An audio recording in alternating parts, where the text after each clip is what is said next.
and let their experienced tax professionals help get your taxes won.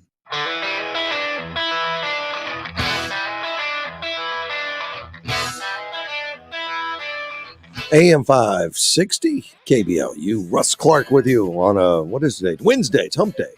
Wait a minute. Your mic didn't come on. There we go. Mel's in studio. Good morning. Hump day. Yes.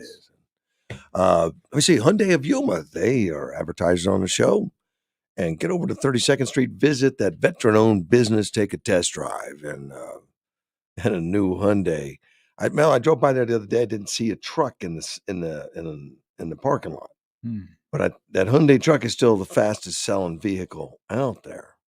So then I'm not going to get that long test drive yet. We can't get one on the lot. They can't keep it on the lot. They keep moving. But to play around with, yeah. America's best warranty, 5 years, 60,000 miles, 10 years, 100,000 miles. Of course, that quality is built in, so that warranty doesn't mean they're in the shop repairing them. No. So that's something to count on. Also, Kia, sister company right around the corner, same warranty. And different cars. The cars have the same pinnings, a lot of them. There'll be a similar size car, but totally different architecture. Engineers did something different. So the Telluride and the Palisade look different, even though they're very much the same frame. But after that, the engineers get to work on it. So drive them both and compare them. Telluride seems to be the most popular instead of the Palisade. But take a drive. Tell me. Yeah, both of them are sold out mostly. It's hard to get those two. They don't sell as fast as a truck, but they're hard to get. The David Lara sent me something this morning. Mel, I don't know if you got it, but you know how he has been an advocate for protecting our voting system before it became popular? And he has always been there to watch the voting system and the ballot harvesting and the stuffing. And he's been blowing the whistle for a while and nobody pays attention, or very few pay attention. Well, he was been talking about Guillermina Fuentes, being investigated, and they've been talking to her for a long time. Apparently, they just indicted her. Yeah, there's a thing in the paper this morning. Oh, I didn't even see it in the paper. Okay. There was something about it in there. I didn't read the paper that much, but we've been knowing it's been going on for years, and David's been pointing it out and talking to the Secretary of State, talking to others, and not getting enough attention, but he finally did. Let's take a phone call. You're on the air. Hey, Russ and Andy, Mel, how y'all doing? We're doing well. Good morning. Yeah, listen, our justice system is like a lottery. Yeah, unfortunately. But it is. Oh, yeah.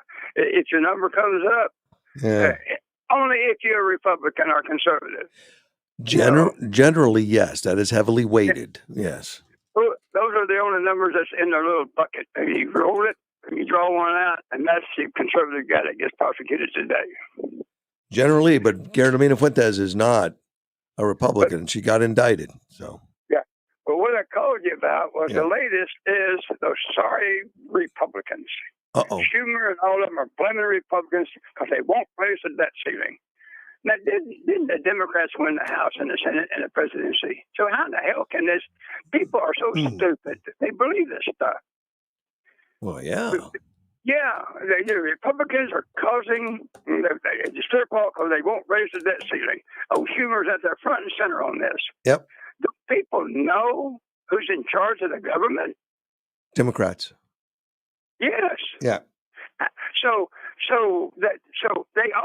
this is misinformation at its grandest, okay? Yeah. Yeah, that's what this is. But anyway, that's pretty much it today, because the rest of the garbage is not even worth talking about. You know what I'm saying? Well, I got to stay here though, so I'm going to be here anyway.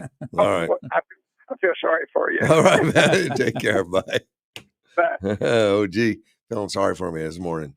But he's right. The Democrats could pass that without any Republican help whatsoever, but they have dissension amongst the Democrats. And what Schumer's complaining about is with Republican help, we could get through the Democrats with dissension. Yeah, there it is. That's what it is. But it's not that the Republicans holding it back. It's the Republicans that don't want to have an increase. Biden was complaining about it. the filibuster is standing in their way though still. Oh yeah. And so as long as Christian Sinema and Manchin. and Senator Manchin back in West Virginia hold tight, we sort of keep them honest. So and Joe is just upset beside himself. You know, he says he'll win it eventually, but right now he's got only 99 or 98% of the Democrats. Yeah. Of course, he doesn't have enough though. You know, it's such a thing. I mean, it's a split house. You need 100% to get it done. He knows that, and he doesn't have it. So he's it's really 94%, Joe. You got the numbers wrong. He can't do math either. Because when you're messing 2 out of 50, you know, it's 96%. You have not 99. Whatever the numbers are, the fact is he's got them wrong. He ain't got it. So no, and he needs Republican help, and there's nobody from the Republican side that wants to touch that. Yeah, they don't agree with the crowd.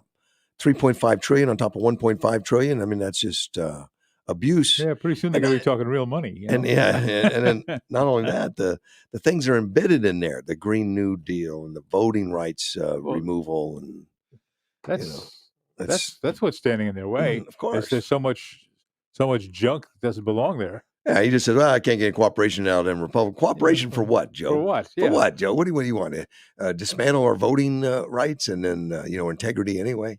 Yeah, we're not going to do that. Let's take a phone call. You're on the air. Hey, good morning. How we doing, gentlemen? We're doing well for a Wednesday. Good morning, Carl. Yeah, I'm going to throw my 2 cents for Kristen Sinema. In my opinion, it looks like she's kind of standing up for Arizona a little bit, and the Democrats went down and beat shit out of her for it. Well, watch your language, but yeah. Excuse me, they beat the poop out of her. Oh, okay, you can do that too. But yeah, they went right in, followed her into the airplane and did it at the airport, at the bathroom. You name it, and she's getting harassed by the left, not by the right. Yeah. Yeah. And Joe's okay with it. Too bad for you, Sinema. You don't have Secret Service protection. Yeah, right. That's exactly. Yeah. All right, that's his answer. If she was one of his supporters, I want to. Yeah, it's just part of the system, Sinema. Get used to it. You don't have Secret Service protection. But Russ, why should you treat anybody like that? You shouldn't. Doesn't matter. Independent, Democrat, Republican shouldn't do it. Now, these are Democrats treating Democrats. So when Democrats think they run the whole shoot and shebang, look how they're going to treat people.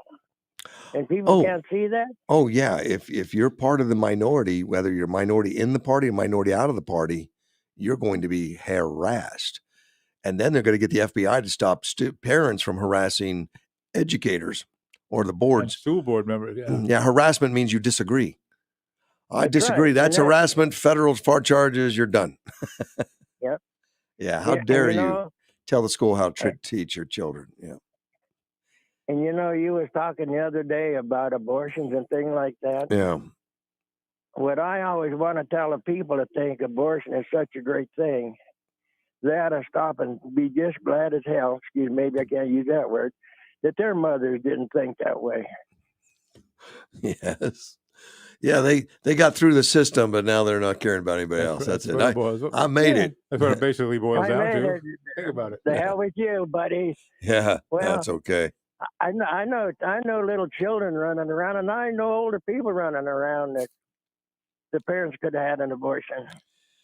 Well, I'm not an advocate. But you know what? You know what? But I'm not either. But all these people, all these young children, and all these people that are born on this world, a lot of them do a lot of good for the world. So, and you never know who it's going to be, buddy. You don't know who the next Elon Musk or Einstein or Henry Ford's going to be. You don't know. And they don't always come from the good neighborhoods. They come from all over the planet. There you go. Heck, Elon Musk is a Canadian. Yeah. You know what else is amazing? What's that? They're all different. They're all different colors. Correct. Oh, absolutely. Absolutely. Yeah, I know. So math is supposed to be white supremacist, but it was invaded in wasn't it?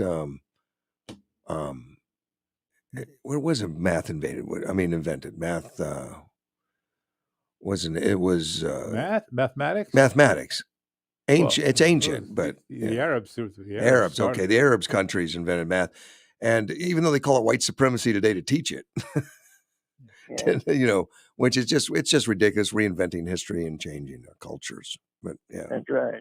These people that believe in abortion, mm-hmm. and now they even want the government to help pay to get rid of the baby. Well, not only do they believe in abortion, they call it health care. Yeah. Well, that's right. Depending on which side of the womb you're on now. That's a pretty bad deal right there. Yeah. Have a good day. Appreciate it, buddy. Bye-bye. That's called health. Call it whatever you want. It's murder is what it is. Health care. We'll be right back. AM 560 KBLU. One storm's out of here, another one quickly on its heels. So we'll start to get more clouds and some cooler weather later in the week. Starting out with sunshine today, 92 this afternoon. Refresh your wardrobe for fall with Banana Republic Factory. Everything's 40 to 70% off, including season favorites like soft sweaters, easy jeans, warm outerwear, and more. Find your nearest store or shop online only at Banana Republic Factory. I'm meteorologist Terry Smith from the Weather Channel.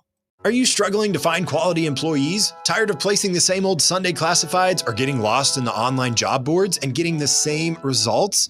Then you need to call us today at 344-4980 and put radio to work for you. It's fast. Place an ad today and have it on air tomorrow. Whether you're looking for hourly workers or to fill highly specified job descriptions, placing an ad on radio will help you fill these positions quickly. Call 344-4980 today and put radio recruitment to work for you.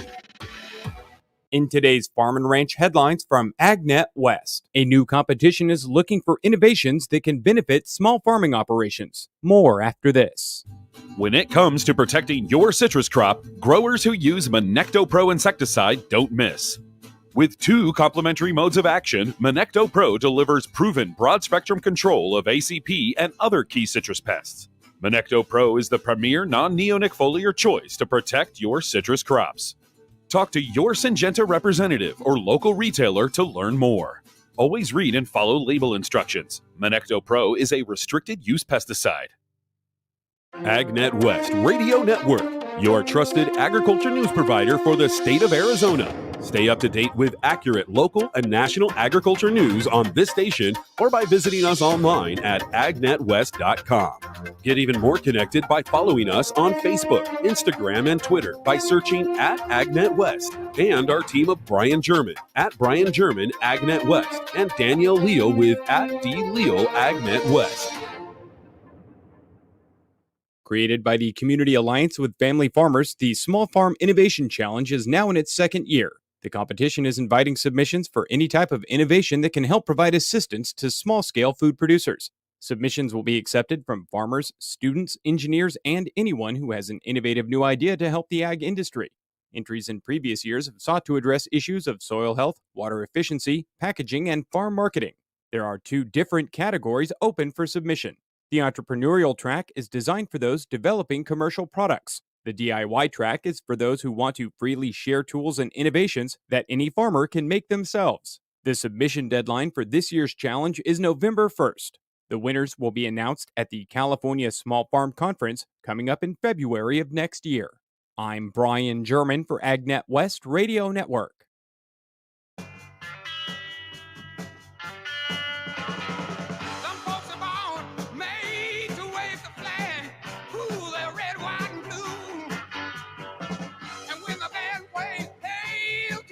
AM 560. That's KBLU. Russ Clark here, and Mel's in studio. Yes, sir. And right inside the front page here, I want to talk about Phil Rodriguez a little bit. It came out, and I just didn't cover it really much. I mean, I about it happening, the hit and run thing that our city manager was accused of. Yeah. And I said from the start, man, this is strictly a political, issue. It's not anything more. I mean, as far as, because he's so visible and he's the city manager, when I say political as far as any outcome of punishment, because that punishment is job related. Right. It's not necessarily paying a fine. It could be job related because of his visibility and the credibility that's required of him. And he's, and I was confused by the whole thing because, and I was told a lot. There was video of what happened and of all parts of the incident, all parts of the story. And then in the paper, it said that the investigators taking statements, that the statement from Phil didn't match the video they were looking at. Well, I just kind of left it alone and said, well, that's up to politicians, sort that out, which they did. They sorted out and said, we have confidence in him. Yes. And Phil pleaded not guilty to charges. Right. Now we find out in the paper, he changed that to guilty. Okay. Mel. He's on video and he goes in with a straight face and says not guilty. Yeah. And somewhere along the line says, oh, by the way, I'm guilty. Yeah. Well, I've had some folks ask me, said, why was this guy hired in the first place? Well, that's another story, but because he evidently, and I don't know, he evidently has a history that is not good. Yeah, and I don't know either, and I've read similar stories, but I haven't done any research. I haven't either, and so but people have why? Well, hey, talk to them. They're the ones that did the hiring. So, but there was a written motion filed on October 1st by Rodriguez's attorney. That they're changing it to guilty, and the prosecutors agreed to it. For whatever the plea agreement is. I don't know, and we won't know until he goes and. It'll be made public when he goes to court, and he has to appear in person. He'll go to court, and it'll be made public at that time as to what slap on the wrist to get, or if there's something more serious. Don't know. Or a kick in the pants, right? I have no idea. But it's if you agree or disagree with it, you need to call your politician. As far as his positioning with the city, that's a political move. I don't know enough to disagree, but I don't like what I see.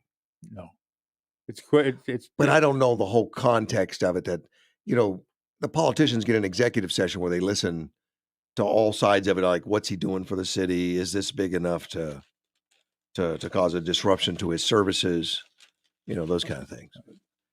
And none of us have access to that. That's executive sessions. But if you have any questions about it, the city. I imagine no decision of that sort will be made until after the open court Well, they've already made a decision at this point not to do anything. It could change. It could change. Depending on what penalties the court puts out and whatever. So. But and it's the incident itself, road rage type stuff that he's accused of, not a good scene. No. Now, we're a forgiving country. I mean, if somebody comes forward and says, I don't know what happened to me. My medication changed or something happened, But people in that position, though, should be held to a higher standard. They are held. They should be. But for him to come out and say, didn't do it, it's not true. Yeah. That's the problem. It kind of gets me a little bit like, what? Yeah. And that's why I'd like more of an explanation about Yes. it. Like, at what point did you realize you did it? Yeah, right. At what point? Right. I don't know. Again, that's nothing I'm going to talk to him about, nor would he answer a question anyway. I wouldn't talk to him. And you can't really talk to the councilman too much. No. You can talk to them, but you can't ask them what happened. Yeah, that's all executive session. You're never going to get the full story. You can't get the straight story, or the full story. You can't get the full story of all that stuff because they would be violating something if they said, "Well, this is what we discussed in the executive session." You're not going to get that. You're not going to get that. Yeah. A little under pinpricks here in the paper. Just happened to notice this. It has the Fauci thing in there about saying it's too early to tell if we can get together for Christmas, which he kind of recanted the other day, afterwards. It's taken out of context. Well, no, it wasn't. Okay, I go back and listen to the original statement. No, he said it. He just, I don't know. Fauci's just, I'm not a fan, and the more I see what he does, the less of a fan I am. But in here, there's a little thing about Joe Biden. The Hill News reported the New England Genealogy Society discovered that Joe Biden's ancestors on his father's side were slave owners. He had one ancestor who was a cousin to his wife of Jefferson Davis. It makes Joe staffers wish he didn't walk around acting like he owns everybody. Now, that's kind of funny. Just, slave owners were a very small percentage of the population. Yes, they were. There aren't that many slave owners. There are very few. No. So I think all the reparations ought to come from them descendants. Actually, I think reparations shouldn't happen anyway. It's kind of we're not going to be held to our fathers or our great grandfathers issues. That's not. No. That's not the way to do things. I'll pay my debts, not yours. But if we are held to those issues, only the descendants of slave owners should pay it. So pony up, Joe. Give part of that 10% that goes to the big guy. Yeah. And give that up. But I think the whole thing is ridiculous. And it's not Joe's fault that his forefathers were slave owners either. He shouldn't have to pay, but it's an interesting fact. 15 COVID cases new in the county. 38 patients still in the hospital. So it's been hanging in the mid to high 30s for a while. Hasn't changed much. Right? Yeah, and 4 of them are vaccinated, and that's about right too.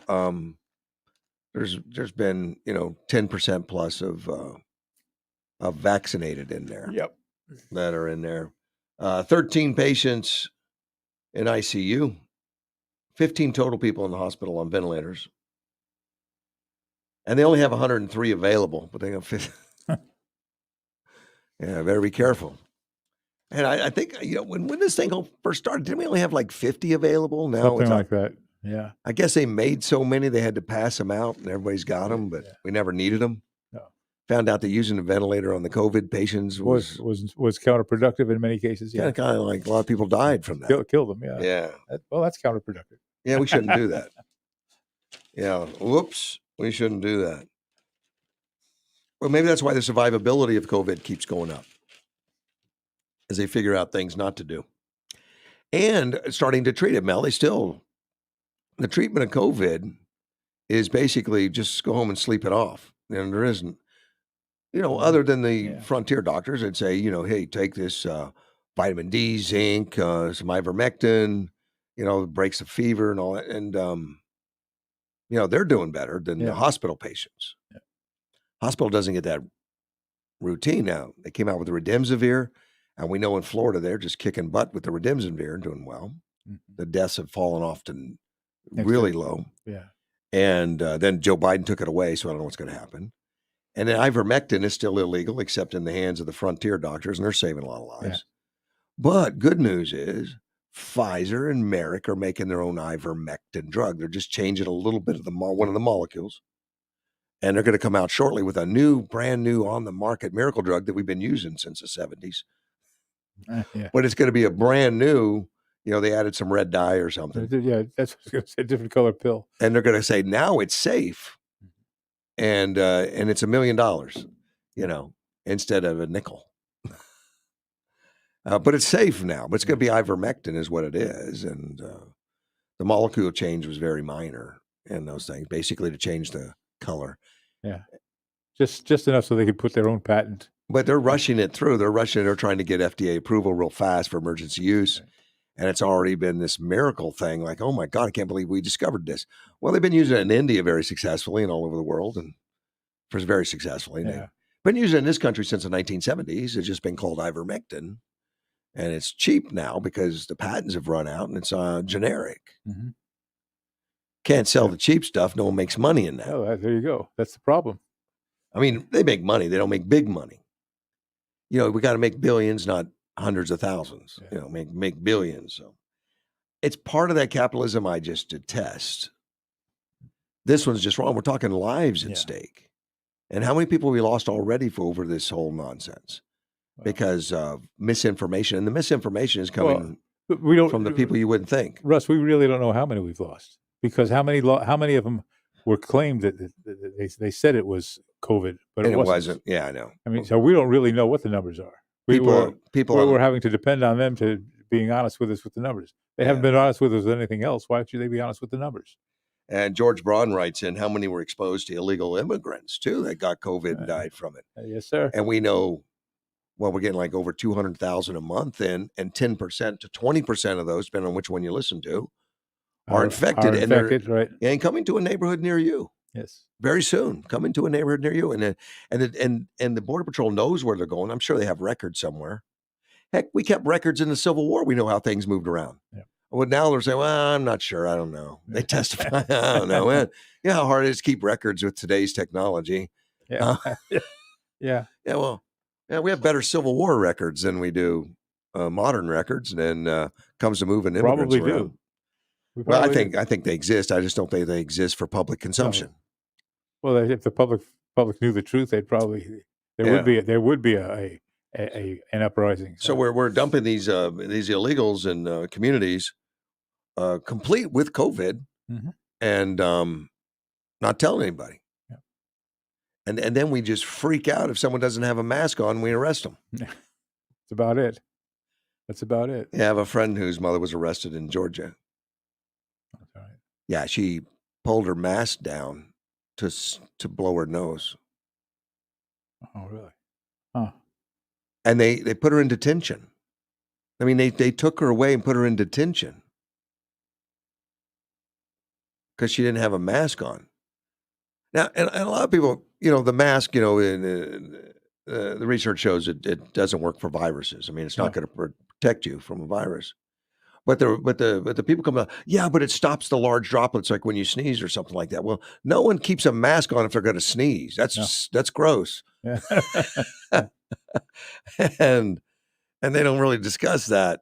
But they arrested her. I got a call from a friend that just was kind of like concerned, like my 80-year-old mom or 70-something-year-old mom's pictures in the post office because she's a wanted criminal now, and it all got resolved and got released and all that, but not before a lot of concern and stuff. Well, I see George tells me Catholic Charities get paid to move them around. Is that that's the NGO they're using? Catholic Charities, yeah. That really doesn't surprise me very much. No, but they shouldn't be involved in that kind of trafficking, because these migrants, for the most part, are not being treated well because they are indentured servants, a lot of them, to drug cartels, and that indentured servant may be, working in a hotel to working drugs to prostitution. We don't know. It's a little bit of everything, and they said, well, we'll get a ride here from Catholic Services. Yeah. Well, that's not, and I understand the Catholic Services want to help people out and all that, but I don't know, is that help or you're part of the whole planning operation too? I don't know. Let's take not a phone call. Let's take a break. We'll be right back. AM 560. Saturday, October 23rd, Bridget's Gift Western Dance and Barbecue is back at Kokopah Casino. It's Yuma's favorite charity event, featuring Gary Allen, with special guests Coffey Anderson, Bobby McClendon, Tanner Gomes, and more. Tickets are available at CokopahResort.com and Boot Barn. Bridget's Gift Western Dance and Barbecue is brought to you by these fine sponsors: El Dorado Broadcasters, Dell Outdoor, and Blue Cross Blue Shield of Arizona. At Batteries Plus, we power family road trips. We power bedtime stories. We power our local hospitals. We power connections with friends. We do more than replace batteries and fix phones and tablets.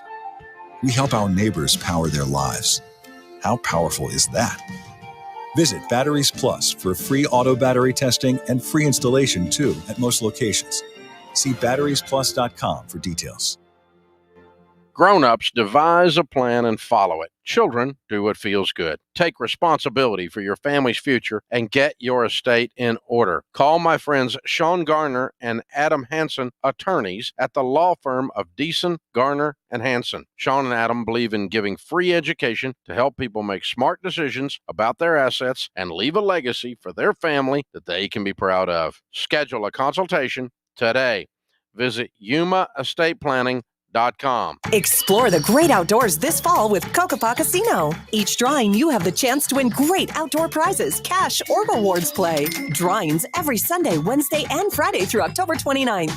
On October 30th, one lucky winner will ride away with a 2021 Forest River travel trailer. Earn entries daily by playing your favorite slots and table games with your rewards card. For complete rules, see the Kokopah Casino Rewards Club. Winning is just around the corner at Kokopah Casino and Resort, South Highway 95 in Somerton. There's something happening here. What it is ain't exactly clear. AM 560 KBLU. Russ Clark with you, and Mel is with us. Yes, sir. Facebook. had that whistleblower thing. And, I was talking about it yesterday and said, talking about the whistleblower and what she was saying. And Johnny brought up the whole conspiracy thing that, well, I think she's really an insider working. And I disagreed. I said, well, not from Red. I've since read more and this, and it's worth looking into. But this Frances Hagan, who's the whistleblower, very much wants the same thing Facebook wants. And that's government to write out the workings of what's expected and how to handle it and all that kind of stuff. So they both want the same thing. Now, how can the whistleblower that's complaining about Facebook wants the same thing Zuckerberg wants? I don't understand. I don't understand what is the basis of her whistleblowing complaint? Well, that Facebook has been supporting hate and discontentment because they get more clicks that way. When there's anger and hate and all that, even though it's affecting children negatively, and in Instagram and others, they allow the personal attacks, they allow all that. So Zuckerberg comes out and says, what we need is government intervention. And when the whistleblower saying, well, what we need is, they're saying the same thing. Yeah. And all the Democrats are saying the same thing. So it makes me nervous, like they're all in the same tune. Is she really a whistleblower then? I don't know. No. I don't know. It's worth asking those questions. Let's take a phone call. You're on the air. Hey, Russ. Yes, pretend for a moment that Zuckerberg is AT&T back in the 80s. All right. AT&T wanted to get out of the local phone business because it was costing them a lot of money. They wanted to pursue an overseas market because they knew that the wireless was coming. They took a low-life senator from Colorado that was unknown at the time. Remember the monkey business guy? Gary Hart. Later on, Gary Hart. This is what made him. He wrote a bill to downsize, to break up AT&T. This is what Zuckerberg, he's copying that model, guys. That's what Johnny was talking about, I'm sure. I don't know. I don't know if he knew that, but he was, because U.S. tax break laws and all your tax laws are the size, and your expense. If you can get rid of your expense, see, Zuckerberg operates with commercials too. He wants to get rid of the non-commercial parts, Instagram and all that other crap, whatever it is. But he knows what he's doing. Trust me. And that whistleblower, she's a phony. She really is. Well, that's might be true. It's coming out more and more. She is. Because these people are dangerous. She ain't going to risk her life, because that's what they'll do. They'll kill her if she's not on their team. I hope not. That's what they do. Yeah. She'll just end up disappearing. We got 250,000 people in this country disappeared that law enforcement don't hunt. Are you aware of that? I don't know the numbers. I'm sure there's some, but 250,000. I saw that on the internet at one.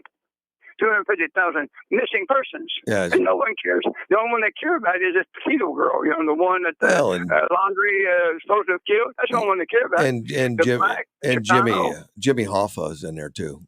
Jimmy Hoffa, but that's another category. I'm talking about the normal rate of citizens. They don't care if you're black. You're gone. They don't care if you're Latino. You're gone.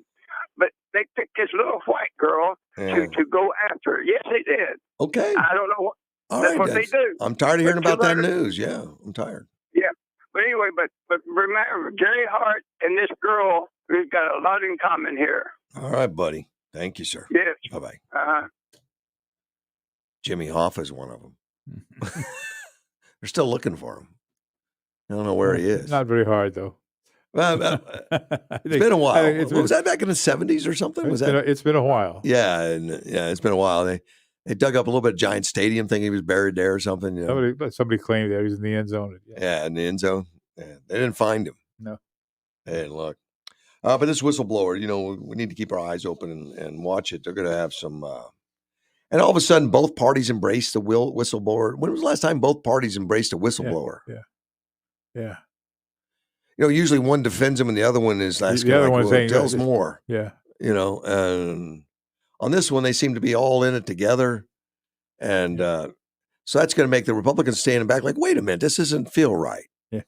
This isn't good. You got to be just a tad suspicious, that's for sure. And while Zuckerberg is coming out and saying, hey, the accusations are wrong, we didn't do any of this and all that. And they automatically shut down for 6 hours the next day and said, and then want to make it believe it's not related. Look, I don't know. I just, the whole thing doesn't smell right, does it? No. And the only way that you're gonna clean it up is just to open it up and let it be open to everyone. That's all. Correct. But government involvement is going to make it worse. Yep. Oh my gosh. Oh, sure it is. You know, because the way they start negotiating policies and negotiate, well, we'll allow this, not that. By the time we're all done, the book is going to be 14 inches thick. No one's going to know what it means. It'll be another 5,000 page bill. Yeah, it's like writing the IRS, which nobody understands. Nobody understands that code either. No, nobody does. In fact, you can call and get advice and get different advice every time you call. Sure. The IRS. Well, you get different advice on that. So it's a mess. Private enterprise needs to be held accountable, and you can't do that when you give them protection. No. So they gave them protection. They just run afoul with it. And they say, okay, the answer is the government come in and fix it. Of course, that gives them more protection because it's not my rule, it's yours. Yeah, that's right. That's right. And that's exactly what they're taking advantage of right now. It's just wrong. Yeah. They say no. No protection, no guidance. You know, it's up to the public. You step out of line, they'll sue you to pieces. There you go. Let them go. Wall Street Journal editorial board says the IRS wants to look at your bank account. Yes. Well, this is part of that $3.5 trillion spending bill. I saw a thing that it said if your balance is over $600 for a year. For a year, yeah. Yeah, if it's over $600. Now, most people, I would think, if they bother having a checking account, I mean, it's going to apply for what, 99.9%? Mm-hmm. About the same number that did get cured from COVID, about 99.9% are going to be looked at by the IRS, according to all records turned over, like every transaction, everything you do. And the reason they want to do it, according to Janet Yellen and others that want to do this, is they want to go after rich people. Well, Mel, how many rich people have a balance of just $600? Well, none.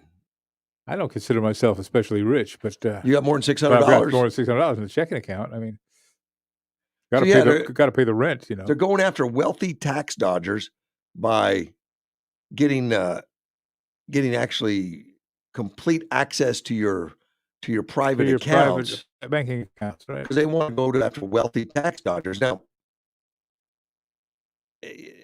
normally that takes a warrant. You know, normally a lot of things take a warrant, but they don't. They've ignored. The law has been totally ignored anyway. Well, in recent times, we're under martial law. For all intent and purposes, we are. We have suspended protections from the constitutional protections that are afforded us. They have been suspended. Now they just want to make it law that, you know what, you don't have privacy. You know, big government's going to be in there every day. Let's take a phone call. You're on the air. Well, why don't we start with big government being completely open instead of allowing Congress to exempt themselves from all these laws? I want to see every dime that comes over $600 that goes into a congressman's account. Yeah. Their husband or wife is trading on anything. I love the fact that Attorney General Garland's son-in-law is the one who's selling the CRT stuff, and that his daughter's involved in it. I mean, the corruption that we're seeing it's always been there. But it's not hidden anymore. Well, there was, and they don't even care anymore. No.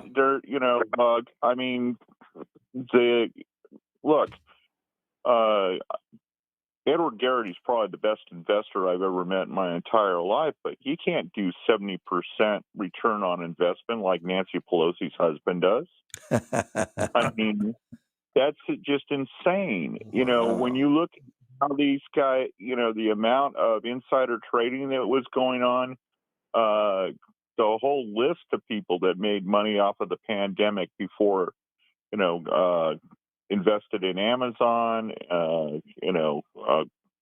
Dash, all these things right before they locked down the country. Yeah. I mean, that's insider trading. That's illegal if you're an investor. Just a tad. Not illegal if you're a politician. It is illegal it's illegal if you're anything but a congressman or a senator. And you got to remember, they exempted themselves.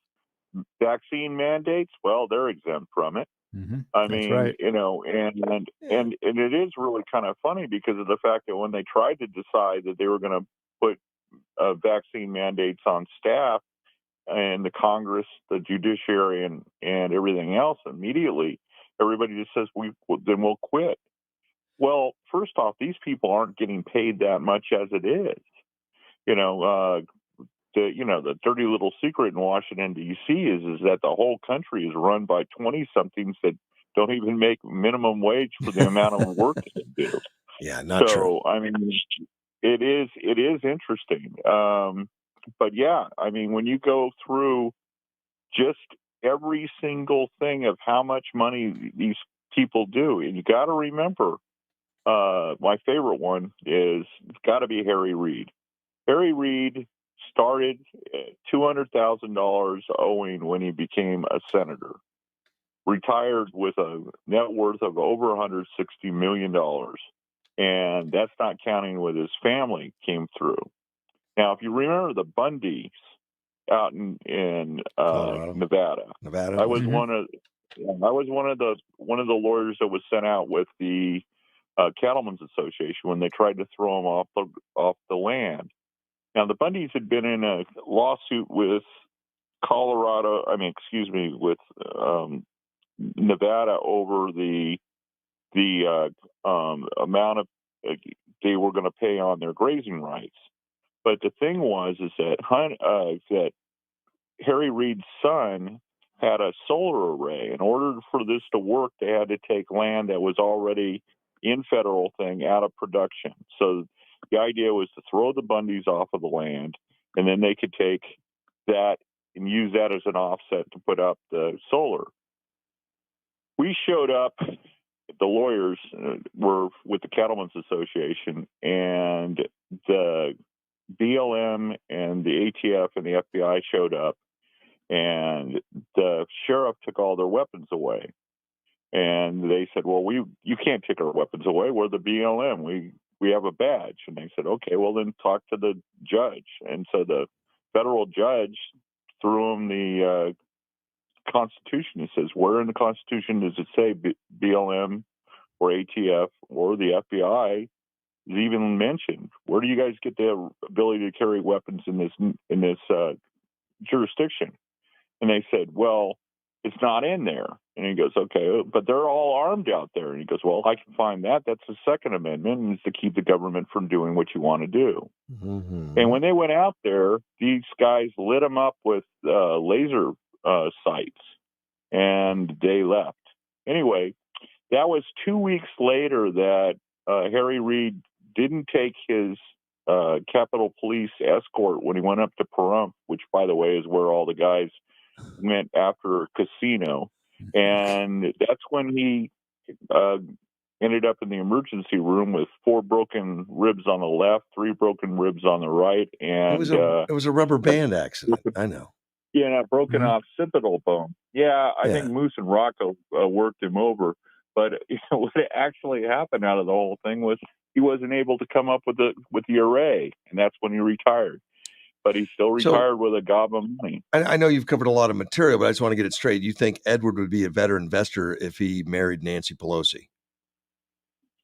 I don't think that's possible. But the thing is that this is really kind of interesting. When they had a thing in California during the primaries last election, 2020, California came up with that thing that said that if you were running for governor or president of the United States, you had to give up all your financials, including your tax return. That's always been voluntary, though. That's not been. Well, no, but they made it a requirement in California. Oh, and California. Harmeet Dillon and Ron Coleman, who we've had on, and me and a number of other people went to the state legislature and said, no, you're wrong. Everybody who runs for office in the state of California, if they're running for a primary, has to give up all their financial documents, from dog catcher all the way up to governor or president. Okay.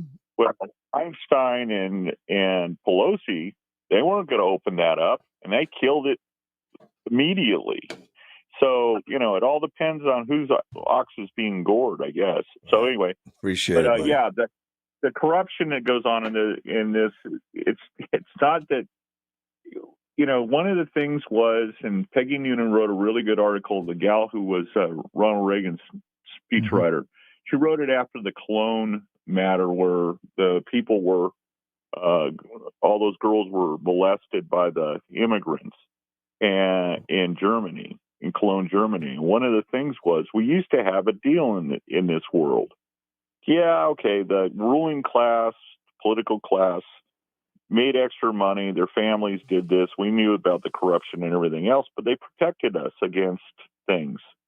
And when they stopped doing that, when they, got rid of bail, when they let prisoners out, when they didn't, prosecute crimes, and when they opened the borders, and then didn't take care of the people, that's when the deal changed. And now we're seeing the results of all of that. And that's what Soros has been doing all over the world. Thank you. All right, buddy. Have a great day, Take and care. We'll talk to you guys soon. All right, bye. We're right back. AM 560 KBLU. Labor is a two-way street. First, it's earned. Second, it's paid. In the air conditioning business, it just went up 10% again. I tell my techs, let homeowners know about the York factory parts and labor warranties. An out-of-warranty AC part costs many times more than yesterday's AC parts did. Ask your AC tech about our York extended factory labor warranties. Give Air Central a call, or just log on to ACUMA.com.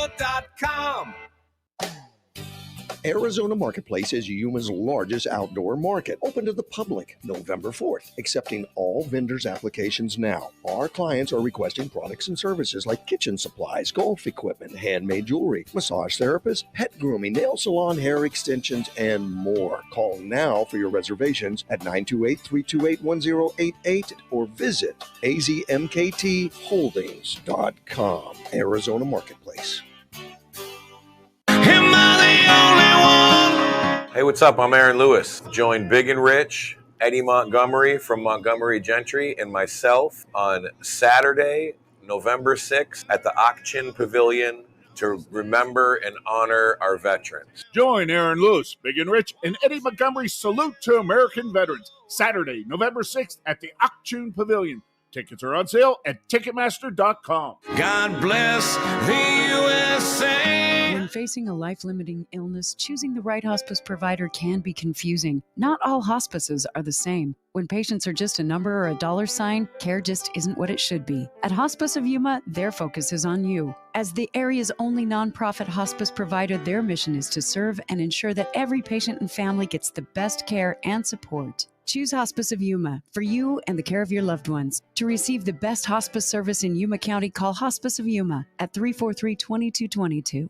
Hey guys, there is some important news that all men should take very seriously. Your prostate health. Are you urinating more frequently? Are you waking up at night to urinate? Are you sick and tired of prostate pills that just don't work? Sound familiar? If you are one of the millions of men with prostate problems that are driving you nuts, there is some great news. Prostagenics is the all-natural product that beat over 157 other prostate supplements in lab tests and was rated the #1 most powerful prostate supplement in the world. #1, because it works. So why not try some Prostagenics, and your prostate troubles will be a thing of the past. You'll get a great night's sleep and stop waking up in the middle of the night to go to the bathroom. To get your free bottle of Prostagenics, call now, 800-600-2020. That's 1-800-600-2020. Take advantage of our 90-day money-back guarantee. Call 800-600-2020. Do it now. Told me long ago, there's a calm before the storm. I know it's been coming for some time.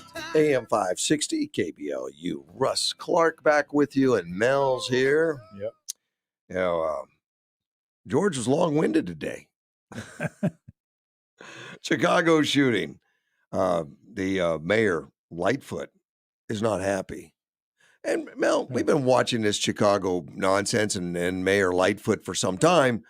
who well, the Chicago nonsense has been going on way before her. But well, yeah. she's been like blaming everybody and all kinds of stuff all along. Yep. And she's not been real unhappy with the protest and all that. Doesn't want federal help. Trump offered to go in and help, and then, no, we don't need you. No, we're okay. Right. Well, now she's getting a little tired of it, so she wants to arrest people. Okay. Which is a novel idea. She ought to try that. Well, she did. And then the Cook County State's attorney, now keep in mind, politically, these guys are all allies. Yeah. They're all Democrats. They all came in together to make the Chicago more woke or something. Yeah. Well, Kim Foxx, the state's attorney general, just letting them go. Well, now the mayor's like, well, wait a minute. Yeah. Oh, so what's going on here? She says, Lightfoot says she's got to explain to the public why. Given the evidence, a pod camera, and we're talking about one incident here specifically, where it was all on video, where people came up and shot up a house trying to get the gangsters to come out. Gangsters in the house were shooting back, killed one of them. Police arrived while the shooting's still going on. They make arrest. The people in the house don't come out. So SWAT teams are brought in. Finally, the people in the house give up. They search the house, can't find any guns. So they had plenty of time somehow to get out and hide the guns. So Lightfoot says, given the evidence, a pod camera right there, they captured the entire thing, and police officers on the scene in uniform and a squad car there, why isn't that enough? If the bad guys that are out there are picking up guns and shooting without any regard for the sanctity of life, do not believe that there's accountability for them. The brazenness will not end. It will escalate. It will continue, and communities will not be safe. Now, for the first time that she's opened her mouth in recent years, I agree with her. Yes. But she's saying something that the Republicans have been saying all along, that her political adversaries have been saying all along. Finally, I think she's decided to protect the people of Chicago. She's had enough pressure. Well, so she's picking up a tried and true system, is arrest them. Yes, it works. And now she's frustrated that the people around her, which are of her party, of her wokeness, and with the same agenda, are throwing them out. Well, welcome to our world, Lori. She said one person was killed, 5 were taken into custody and later released. Lightfoot says, having looked at this, gotten a deep understanding from the detectives that were doing the investigation, it's really hard to understand that decision. Correct, Lightfoot. Yeah. Correct. It's been hard to understand it for some time now. It's been hard to understand her position up until today. Yeah, up until today, she was on the side of Fox. That's right. Yeah, too many black people being arrested. I don't know if these people were black. It doesn't even say. But, there's been that whole thing of the system's unfair. We can't support the system. And now she's like, people are dying. We need to stop this. She just realized that. Yeah, it just finally occurred to her. Chicago's good for what? At least 7 deaths and 20 shootings every weekend. And she's just now realizing, we got a problem. It's complicated for sure, but we really urge the state's attorney herself to get personally involved. Look at the evidence, and I believe that there are charges that can be brought at a minimum against the individuals who initiated the gunfire. We can't live in a world where there's no accountability. Now, wait a minute. Did Lightfoot just say accountability? The Chicago mayor right out of her mouth? Yeah. What's she been drinking? I mean, it's like a Republican wrote this. Yeah. You would think. And she hasn't been talking like this for years. I mean, this has not been the Lori Lightfoot. She's never been said talking stuff like this. No, this is something brand new to her. She says, when there's no accountability, meaning individuals who wreak havoc, who fire indiscriminately or fire at a target without any regard for this sanctity of life and the health and well-being of others, if they do not feel like criminal justice system is going to hold them accountable, we're going to see a level of brazenness that will send the city into chaos. We cannot let this happen again.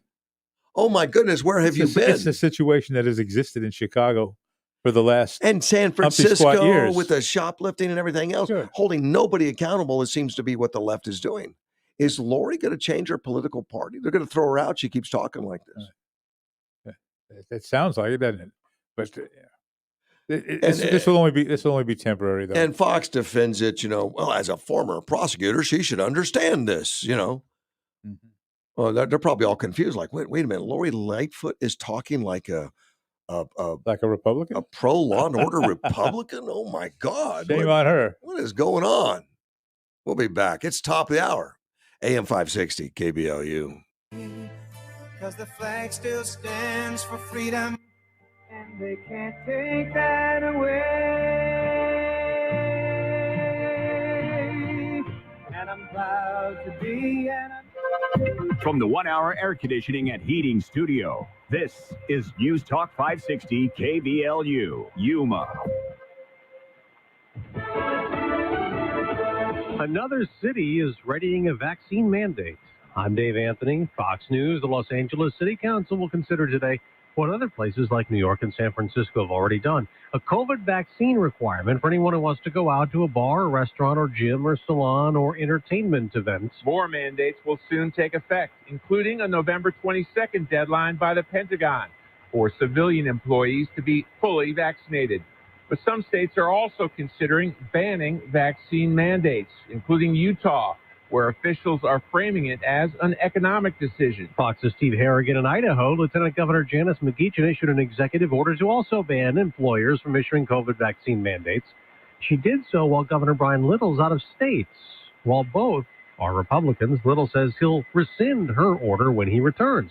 He's currently in Texas with a group of other Republican governors worried about a surge of migrants and drugs, including Greg Gianforte. Those drugs are making it to Montana, and because of that, really, every state is a border state when it comes to the drugs in our communities. An effort to defund police halted in one city. Fox's Jeff Manasso has this story live. Dave, a Missouri judge rules that Kansas City officials violated state law when they shifted over $42 million of police funding to community services from a budget that was already agreed upon. The fact that you can't actually talk to the police department about modifications anytime during the year is crazy, but hey, that's the way the law looks right now, according to the court. We'll evaluate appeal, but nevertheless, I think that's the situation we're in. Kansas City Mayor Democrat Quentin Lucas also saying he still plans to push for ways to address a surge in violent crime, even with the police department that, like so many others across the country, have seen record numbers of officers leaving the force. Dave.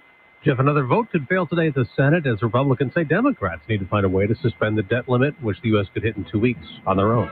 America's listening to Fox News. Now, when the news channels start using terms like quantitative easing and now tapering a lot, you know there's trouble ahead. What does it mean? Well, despite everything you hear, it just means less money in your pocket, fewer dollars to spend. Everything costs more. Food, gas, utilities, all going up. Does anything cost less than last year? It's bad enough if you're young, but if you're close to retirement, it could be a disaster for your savings. A gold or silver IRA or 401k with Noble Gold will solve this inflation problem for good. And they're giving away a free 5-ounce solid silver America the Beautiful bullion coin with each qualifying plan you start this month as a thank you. Not bad, huh? The best part? You'll speak to an expert. No hassle, no pressure, just a look at your options and what you can do to stop the Fed stealing your hard-earned money. Visit noblegoldinvestments.com or call us at 877-646-5347. Local news from HDDailyNews.com is brought to you by Bridget's Gift. Help us help our Yuma friends fighting breast cancer by joining us for our 10th annual Western Dance and Barbecue at Cocopa Casino, featuring Gary Allen.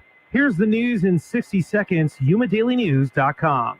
The Silver Spur Rodeo has been on the search for young ladies in the county who might want a shot at being rodeo queen next season. More info on our website. A heartbreaking video is on our website. Watch the story of a migrant who suffocated in 111-degree heat to make it across the Yuma border. Hear what the man had to say about the horrifying journey.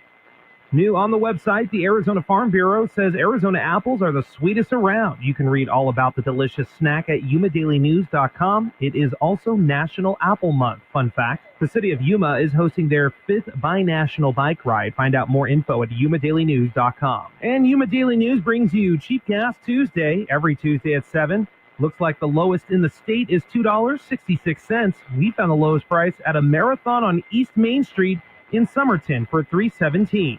Sign up to our e-newsletter at YumaDailyNews.com for local and national updates. For now, that's the news. I'm Andrew Caravella. Saturday, October 23rd, Bridget's Gift Western Dance and Barbecue is back at Kokopah Casino. It's Yuma's favorite charity event, featuring Jerry Allen, with special guests Coffee Anderson, Bobby McClendon, Tanner Gomes, and more. Tickets are available at CokopahResort.com and Boot Barn. Bridget's Gift Western Dance and Barbecue is brought to you by these fine sponsors: Alexander Automotive Group, Sign Pro, and El Dorado Broadcasters. Am I the only one willing to fight for my love of the red and white and the blue? Hey, what's up? I'm Aaron Lewis. Join Big and Rich, Eddie Montgomery from Montgomery Gentry, and myself on Saturday, November 6th at the Akchin Pavilion to remember and honor our veterans. Please show up in force. Let these veterans know that we still believe in them and care for them, along with our active military and our first responders. Join Big and Rich, Aaron Lewis, and Eddie Montgomery of Montgomery Gentry as they salute American veterans and first responders. Saturday, November 6th at the Akchin Pavilion. Tickets are on sale at Ticketmaster.com. God bless the USA. I'm not the only one. Arizona Marketplace is Yuma's largest outdoor market, open to the public November 4th, accepting all vendors' applications now. Our clients are requesting products and services like kitchen supplies, golf equipment, handmade jewelry, massage therapists, pet grooming, nail salon, hair extensions, and more. Call now for your reservations at 928-328-1088 or visit azmktholdings.com. Arizona Marketplace. Explore the great outdoors this fall with Kokopah Casino. Each drawing, you have the chance to win great outdoor prizes, cash, or rewards play. Drawings every Sunday, Wednesday, and Friday through October 29th. On October 30th, one lucky winner will ride away with a 2021 Forest River travel trailer. Earn entries daily by playing your favorite slots and table games with your rewards card. For complete rules, see the Kokopah Casino Rewards Club. Winning is just around the corner at Kokopah Casino and Resort, South Highway 95 in Somerton.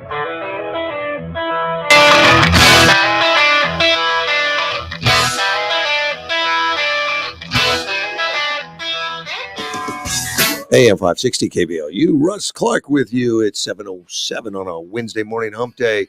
This hour brought to you by Hyundai of Yuma out there on 32nd Street. Just get over there and tell them I sent you. You know, and if they don't know who I am, walk out, don't buy anything. That's right. You know, that's what you do. Mel agrees. Just like, look, you know, that's the program. That's the way we work. But look, veteran-owned business, and they do have one of the cars that I support. In fact, I bought one. Mel bought one. And no, they didn't give us any breaks. They just allow us to buy a car. But you got to get them in and drive them. America's Best Warranty, all that stuff. J.D. Powers lists them as fewest cars with comebacks because of new problems with new cars. And a lot of them, but electronic features, Glory, you just got to get out there and test drive them. The Keys and Genesis, all sister companies, all owned by the same veteran-owned business right here in Yuma. So top-notch service department and everything else. Really good bunch. Well, Mel, I've got another guest, so I guess I'm gonna go take Marcy to breakfast. So you guys have fun. Take care, and we'll see you. You have a great Friday, breakfast. I guess. Yeah, you tell Marcy we said hello. Have a good breakfast. All right. Now, nice to meet you, Mel. Now, my next victim. I'm beginning to feel that way. Well, Roberta Moon's here this morning, and you now. Is this your first book you ever written? You wrote a book. This is my first book that I've ever written. Okay. Yes. Now, and you wrote a book to help people with careers. You know, having a career. You know, Yes. owning. Yeah, I think you put owning a career, didn't you? I don't have it in front of me. I said everyone can own a career, and I said learn the secrets. Well, where have you been? I'm here to help. I'm I'm here to help you. I've needed to focus or something. And maybe nail it down. But now your background, and you said you were a headhunter. I'm an old time headhunter. Yes, I was right out of college. I was trained as a headhunter up in LA. Yeah. And commission only, so we had to dissect the process. And that's where you go to people that are working, don't know they're looking for a job, and convince them that there's somebody that could use your services more than the current position. Exactly. You know, Exactly. there's somebody out there that could really use your skill set, and they're willing to up you a little bit in your positioning or grade or pay or something. 100%. In order to get there. And the shell game. And that was a job. That was a job. That was an actual job. It's yes. a job. You just go out and do that. Yeah. Well, and that is that like rating corporate raters or just back in the day, I'll tell you, I answered an ad that said, "Do you like to help people?" And I didn't know what I was getting into, but it is kind of a corporate rating. I was working in Beverly Hills, and we were working with some really well-known companies, and we were just pulling people out and putting them in other companies. We were on commission. Like somebody's a rising star, but not getting the attention. In fact, a lot of times you get into these companies where you got the senior staff that are still holding the senior positions, and the other guys are doing all the real work, and you have to recognize that. Like, wait a minute, this guy is the one that's doing all the work, and he's not got the high pay, the position, the VP slot, and all that stuff, and he's the one that makes everything happen. That's exactly right. Exactly right. How do you find that out? How do you discover who that is? I mean, that's nothing that's put in the paper every day. Like some VP writes, "Hey, I don't really do anything because I'm golfing, but this guy working for me, man, he's got this thing running like a oiled machine, man." Well, I'm telling you, it's called the hidden job market. And how do you know? You're on the phone. You're on the phone. You network. Once you get a person in there, you've got their ear. So you start talking to other people, saying, "Hey, at this company, who's the go-to guy? Who's the go-to that gets things done?" Exactly. And so you start getting a profile without the person known. Exactly. And then you give them a phone call and you butter them up. You butter them up and you talk to them about, "Hey, I've got 3 other companies closer to your home. They have better Christmas parties. Your wife's going to love the, summer retreats that they do." I mean, you just figure it out. You butter them up and you get them over there, but it's not shady. Like, you're getting them more money. You're getting them promotions. And so then they're happy. And so now you're in that company. You're exposing them to information they don't know. Exactly. And things that are going on in the marketplace they don't really study because they're focusing on this business, getting this job done, and they don't know what's the world around them going on and what opportunities are available. Exactly. We're doing all the networking for them. So very few people sit down and do resumes every day if they're happy with their job. But happy with your job doesn't mean you're getting the most for your talents. Oh gosh, for sure. For sure. Well, and I should have listened more. I actually have been approached by many headhunters in years past. I'm sure you have. I'm not surprised. Nor, today I'm not. I haven't had a headhunter call me in forever. Well, I'm right here. I'm right here. I'm here to help. Well, good. Yeah, you give me a little bit more than minimum wage. I mean, it could be an improvement. Yeah, we might have a deal. we could do that. And interesting profession, but and I remember talking to them over the years. Always great, dynamic people. Generally, confident, direct. Don't take no for an answer. Yeah. Want to say hello. Want to meet you. Want to talk to you about opportunities. But I can't give you the name of the business. I can't tell you where. I can't tell you exactly what it is. But I'd like to talk to you and stuff like that. And then they'll start giving you some generals, like it's a business similar to what you're doing. A competitor can't tell you which one, and of course they can't. Sure, because they don't want you to give them a call. Yeah, and cut them out of a very decent sized commission. Correct. Yeah, that kind of stuff. I never took the time to follow up on any of them. Well, then you were happy in your current position. Well, or naive. Okay. Maybe I wasn't. Maybe I wasn't aware of everything available. But I was with Genuine Parts Company Napa, which is the biggest in the industry, the top of the line, the best industry. Doesn't mean I was in the best position in that company. It just meant I was with the best company. And I really didn't want to go to the competition, didn't have near the tools. There you go. So you had done your own research then, pretty much. I knew we could outpace them at the time. And now I think the tides change. I think other companies have matched or have done things to find a way to win market share by doing what Napa wasn't doing. There was enough things. There's been enough room and enough shift in that to where they've caught up. But I wasn't willing to be part of that paradigm to make the shift, I guess. And that's what they were looking for. Is we need talent that can. They wanted you to come in and replicate. Yes, and what you're find doing out how do we get that market share? How do we do that? And what do you do to motivate, to push, to do those kind of things? And not that it's secret or anything. There's no secrets involved. It's just management. Just company management and all that stuff. There's no secrets to that. It's about it's about corporate culture and what we do every morning when we get to work. and those kind of things. And our thing was to be the best, to get the 100% done, to make the customers happy. And a lot of companies think they're doing that, but they don't really. Well, that and really treating your employees well. Yeah. Like just making sure that they're so happy. A lot of people ignore that. Well, it's surprising to me, Yeah. but a lot of people because them employees are always complaining and crap, Well, I'll tell you what, I've been a staffing services owner since 1997, and I've had 7,000 plus of my own employees. So, I know how to treat employees. I know how to treat them real good. And it's what's the number one thing? If you just had to say one thing about an employee that we could all do just to make them feel more part of the system, what would it be? Oh, listen to them. Listening is the answer I was looking for. So you pass the test. 100%. We're going to break. We'll be right back. AM 560.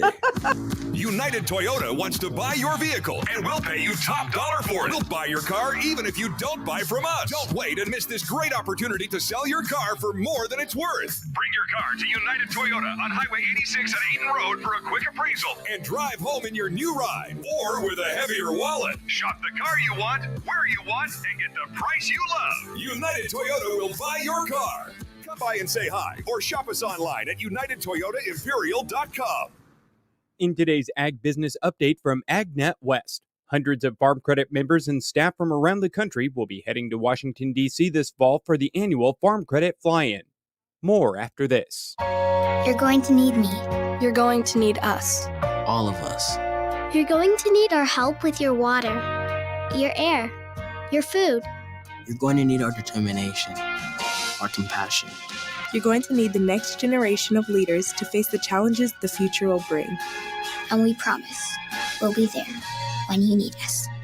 Today, 4-H is growing the next generation of leaders. Support us at 4h.org. AgNet West Radio Network, your trusted agriculture news provider for the state of Arizona. Bringing local, statewide, and national headline news right to you on this radio station. Let our team of Danielle Leal, budget revisions put surplus to good use for agriculture, and Brian German, salmonella outbreak report points to adjacent land use. Keep you informed here, weekdays over the radio airways, on our Farm City Newsday podcast, or online at agnetwest.com. During the trip to the Capitol, associates will be visiting with their members of Congress and key federal regulators to discuss pending legislation and other important matters affecting agriculture.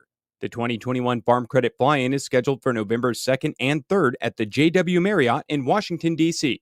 As part of the annual event, a congressional reception and marketplace will be hosted to give members of Congress and their staff an opportunity to sample and take home products produced by Farm Credit customers across the country. Some of the top priorities that will be discussed with lawmakers include climate change, broadband service, and other infrastructure.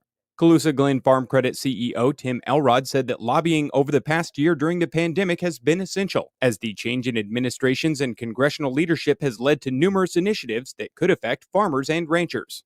I'm Brian German for AgNet West Radio Network. I'm Lou Dobbs. Momentum building for regulation of big tech. The services sector grew again last month. Those stories next. Mike Lindell, the inventor and CEO of MyPillow, wants to give back to our listeners. You can get great discounts on all MyPillow products if you go to MyPillow.com right now and click on the radio listeners specials. Get deep discounts on MyPillow's mattress toppers, towels, and so much more. For example, Mike is offering a buy one, get one free offer on Giza sheets. My wife and I love these Giza sheets, and I'm sure you will as well. All MyPillow products come with a 60-day money-back guarantee and a 10-year warranty. Go to MyPillow.com and click on the radio listener specials for the buy one, get one free offer on Giza sheets. Enter promo code Dobbs or call 1-800-977-9152 for these great specials. That's 1-800-977-9152. Use promo code Dobbs. Yesterday's global Facebook outage and testimony today on Capitol Hill by a former Facebook insider are said to be fueling momentum for some type of regulation of big tech companies. Several lawmakers are calling for strengthening competition in social media, and Connecticut Senator Richard Blumenthal says Facebook is morally bankrupt. Quite an indictment by a man who lied about being a combat veteran in Vietnam. The services sector, where most Americans work, grew again last month. Of the 18 services surveyed, 17 saw growth, and only the agriculture secretary contracted. On Wall Street today, stocks closed higher. The Dow Jones Industrials rallied 312 points. Listen here 3 times daily. This is the Lou Dobbs Financial Report.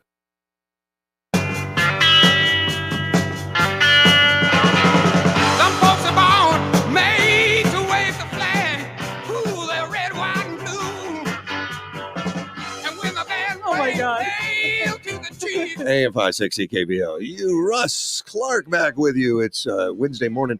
Roberta Moon's in here. You know, you've already got fans on the air. You know, I'm looking. It says, did you know you're going to be on camera today? I did know I was going to be on camera today. You know, because I watched your show. And Dan Hawk Moon says, Roberta, you look great. Isn't that nice? That's a husband, sweet. Right? That's my husband. That's why you're still married. Exactly. 31 years and next month. So, you know, wow, you've been married just a short time. Just a real short time. Exactly. 31 years. It's almost a career. So, but you work with careers, and the new book is to own a career. Yes, everyone can own a career. That's an interesting choice of words when you say own. Why is it an own a career? What does that mean? To me, and I'll tell you, it took me a long time to figure out the title of the book because I know that words matter. Yeah. And it's true. Everyone can own a career. Every single person. And own is a really powerful word because it's yours. It's your choice. Even if I'm working for a different company, if I'm working for Fry's Food, do I own the career? You own it. Of course. Okay. Yeah. It's not I work for somebody. I own a career. No, you're owning it. It's all your choices. You can decide if you want to work there. I think that is a mindset that is helpful, I think. Yeah. Because that puts ownership into what you do all day also. Not like I'm doing what they want, which is BS and it's crazy. I'm just doing it. No, if you own the career, you'll spend more time, taking pride in it. Exactly. You'll be able to keep it if you want it. You'll be able to promote if you want to.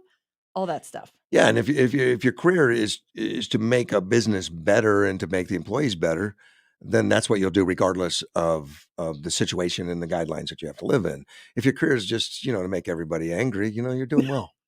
Exactly. You're doing okay. If that's your goal. My career is to create a position of job hopping.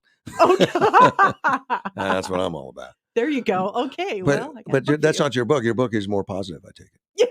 Well, yeah. Here's what I did, Russ. That's, I believe, to be very, very unique, is that I took personal empowerment and I married it to self-awareness and self-sales, like learning how to market yourself, learning how to sell yourself. And then I said, okay, take those two things because they're very, very important. And they're things that people don't talk about. When somebody is out of a job, everybody around them says, you got to get a job. You got to get a job. Get in the paper, get on Indeed, jump in there. But nobody thinks, nobody sits and makes a plan. And this book is all about that plan. I mean, I have assignments in the book. It's a workbook. Yeah. It talks to you, it breaks it all down. It talks exactly how to elect a career, how to win, how to keep it, and how to promote. Talks about your rights as an employee too. I had a very good friend, close friend that was out of a job. Okay. And they say, Russ, you got to help me find a job. I said, well, what do you want to do? He said, doesn't matter. I just need to make money. I said, well, I can't help you. Which I can't help you because I wouldn't recommend somebody with that short-sighted of a direction. Oh, yes. You know what I mean? Yeah. So, and that went on for a while, and after a month or two, this person came to me and said, I'm so excited. I got this job interview with this company with this person. I says, is that what you want to do? Yeah, it'll make some money. I says, no, is that what you want to do? And so, well, yeah, I'll do it. And they went to the interview, and afterwards we had lunch, and the interview didn't go well. And there was a sadness that they didn't think they were on the right wavelength, which happens. And I said, and I asked him again, I said, is that a position that you really want? Do you want to work in that industry? And they started to say it does, and they stopped. And they go, yes, I do. I really want to. I'd like to get credentialed in that industry. That's what I really want to do. I said, would you be willing to go to a different branch She said, yes. I said, well, hold on. And I got her job within an hour. Just because I do have some connection, I have some people, but I would never have recommended this person unless they convinced me that they were going to give it their all. That was an industry they were wanting to work in. That was an industry they were going to devote and excel in. I'm not going to recommend anybody. I'm not going to do that. Say, hey, could you hire this person? They need a job. I would never hire a person that said that. And I've had people tell me that. They've come in and say, hey, why are you applying? I need a job. I said, well, thanks for coming by. We'll see you. Exactly. I've heard that a lot myself. Yeah. I've heard that a lot myself. And sometimes when somebody's interviewing and they jump at me that way, real flippant, I give them a moment. Because sometimes people get real nervous. Sure. And I'll say, step back. I go, I'm going to let you answer that one more time. And if they give me the same answer, I'm like, thanks, but no thanks. Yeah. Or sometimes they say, I'm a little bit nervous. Because I tell people, and I say this in my book, that when you're looking for a job and you're interviewing, you could get really, really nervous and say some really dumb things. And that doesn't, as an interviewer, I'll sometimes say to myself, is there still potential? Did they just, shoot themselves in the foot, or could they possibly be a great employee? And that's fair. That's fair. But then you're talking, when you do that, you're looking at a lot more training too. Oh, that's true. Yeah, exactly. Somebody that's not aware. Self-awareness. And doesn't mean they're not, depends on the position you're looking for. Yeah. Sometimes you want somebody that's already has some stability and some understanding and doesn't need coaching constantly. Exactly. Well, I'll tell you, my background is I've placed people and had employees at all levels. But I also have had the opportunity for like the last 12 years to partner with a minor league baseball and fill their stadiums with, mainly close to minimum wage people that come in and, concessions, ushers and stuff like that. So you're seeing, you'll do a job fair and you'll meet 1,200 people in 4 hours, So, I mean, it's a very, very quick thing and very exciting. And so how do people get your attention right away though?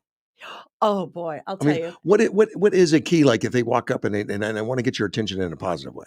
So simple. A smile. Honestly, a smile. I refuse.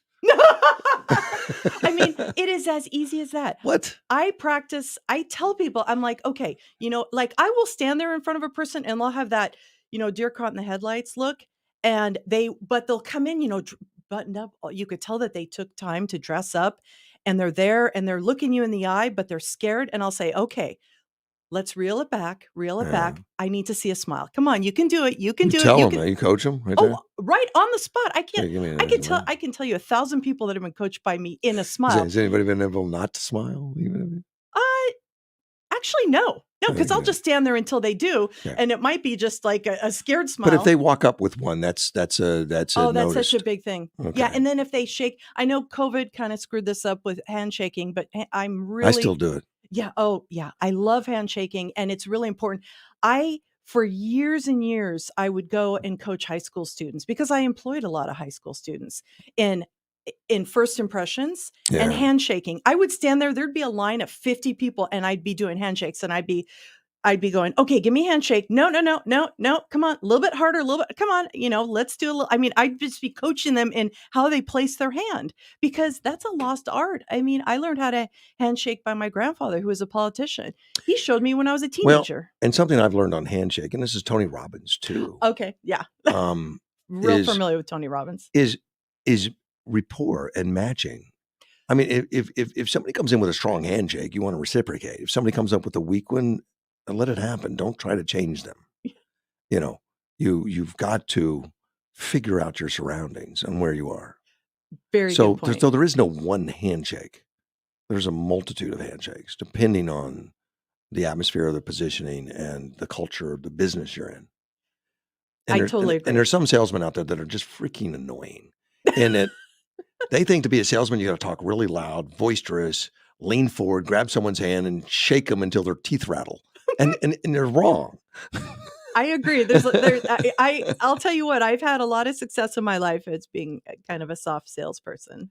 Well, style and technique works, but the best for me is it whatever style you have is to adapt it to the situation you're in. Ooh, And read the situation. Yeah. And there's many that don't, because they read the book. Well, this is what a salesman does, and it doesn't matter to them what office they're in. They're the same. And I just think that's improper. I just think it's something that's not respectful of the business that you just walked into. I mean, if you've got a business it's like a library in there and everybody's whispering, you don't want to scream, "Hi, my name is Chuck." Okay. I talked a lot in my book about empowerment and self-awareness. Well, and that's just me. I haven't read the book. I may read that book and say, "Man, I've got it all wrong." No, you're way ahead of the game. Oh, you sure? All right. Well, with that, we'll take a break. I'm going to stop on that. Okay. We'll be right back. This feels like October, but we've got some cooler weather later in the week. A few clouds today, 92. Tomorrow, partly cloudy, 91 the high. Friday, cooler, 86. Refresh your wardrobe for fall with Banana Republic Factory. Everything's 40 to 70% off, including season favorites like soft sweaters, easy jeans, warm outerwear, and more. Find your nearest store or shop online only at Banana Republic Factory. I'm meteorologist Terry Smith from the Weather Channel. Be sure to listen Sunday afternoon from noon to 2 for the radio show that talks about all things real estate with award-winning broadcaster Stephen Gasquet. It's everything you need to know about your home, from buying and selling. Brought to you by PhD. When your home needs a professional home doctor, call PhD 344-911-1.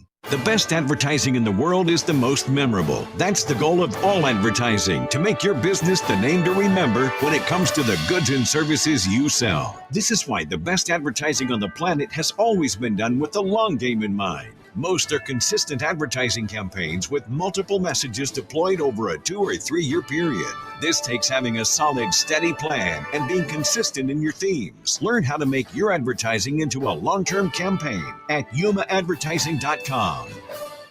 Explore the great outdoors this fall with Kokopah Casino. Each drawing, you have the chance to win great outdoor prizes, cash, or rewards play. Drawings every Sunday, Wednesday, and Friday through October 29th. On October 30th, one lucky winner will ride away with a 2021 Forest River travel trailer. Earn entries daily by playing your favorite slots and table games with your rewards card. For complete rules, see the Kokopah Casino Rewards Club. Winning is just around the corner at Kokopah Casino and Resort, South Highway 95 in Somerton.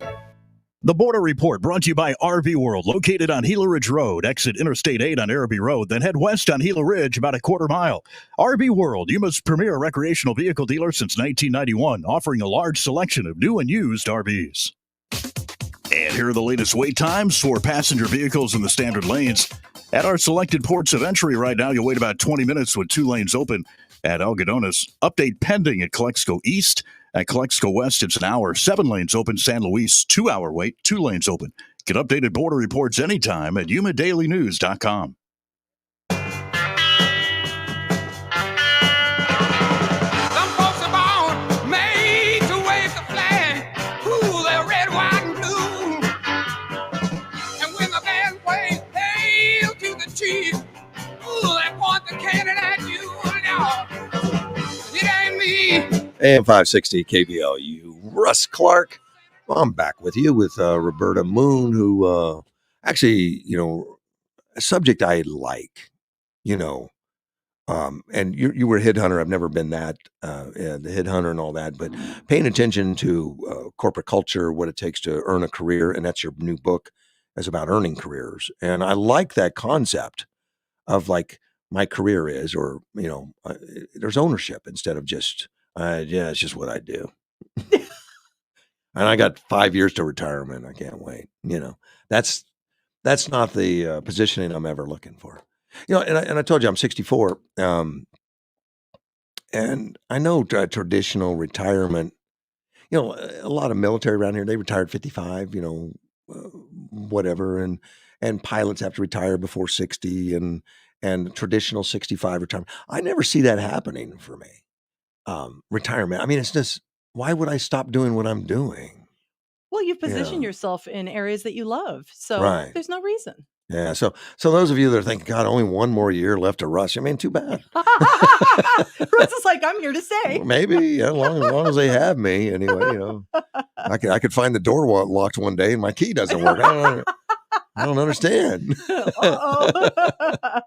But until then, but you work now. The purpose of who reads the book? I mean, to read the book is for who? Who is that I'll for? tell you what, this book, in my opinion, works for a person going for their first job, or a person who is, older, who's like, God, I'm just not getting anywhere. I'm not moving forward. This book, I've had employees from age 15 to mid 80s. No joke. I've had ushers that were in their 80s. And I've received positive feedback on the principles in this book from all ages, up and down the spectrum.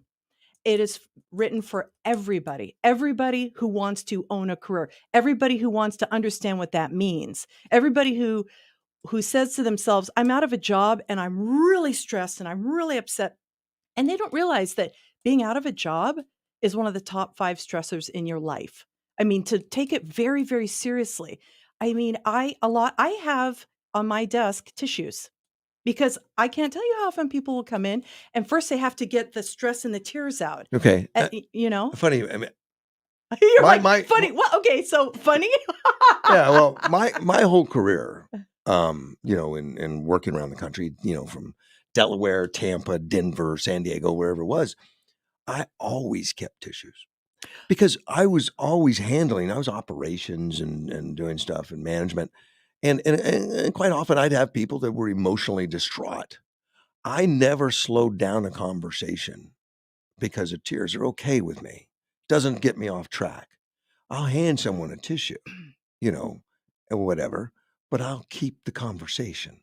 It doesn't offend me that somebody cries, and I understand it. There's no control over it because, and I kind of like the, that somebody, is that passion or whatever's going on. It could be negative, it could be positive or whatever, but and I find that it subsides very quickly as long as I don't really focus on that, and just keep going. But I always kept the tissues, and that sometimes coming into my office was not pleasant. It wasn't always a conversation they wanted to have. So it is smart, and that is very compassionate of you to have tissues and to offer a tissue if somebody's distraught. Females cried more than males. Oh, yeah. There's no control. I mean, it's not. So it's no big deal to me. I mean, it's not. I'm not like, oh God. You're right. Females will cry more than males, and I've noticed males will come in and they'll be very aloof, and that's their. That's what I've noticed. That's their way of coping. Instead of a tissue, they're aloof, and they're just not sure they really even want to be here. They understand why you brought them in the first place. Exactly. Yeah. And a little bit of that's in the book too. Of when you talk about a career, choosing a career, excelling in a career. Oh gosh, yes. Yes. And what's the trick to excelling in a career? If you just mention a few, what would be some primaries? I will tell you the primary in excelling in a career. What is it? I consider it, this is my term, it's called the workplace liability effect. And here's what it is. It's that person who starts a job and they immediately adopt the job as their family. And you go to their desk and there's family pictures, there's little dolls, there's, they've taken their bedroom and they've transplanted it into their office. That's an enormous no-no. They've got it's a no-no? Right. Okay. It's a no-no. Oh, do we have to go to? No, I mean, I've always had, no, I don't have to go to break, but I've always had some personal effect, not much. Sure. But it's, I'm talking about bringing your family life, like not having, there is a line between your family and your home and your work, and learning how to be professional, learning how to separate the two. And there's also the thing of being in an office where everybody, hey, this office is so cool. Everybody's on their cell phones. My boss is so cool. Friday, I can call out if I feel like it. It's like you're losing sight of why you're there because the culture is so lax. Yeah. Let me tell you something. This is what happens with a culture like that. On Friday night, you get a phone call, not from your boss, but from your boss's boss who said, none of you are coming back.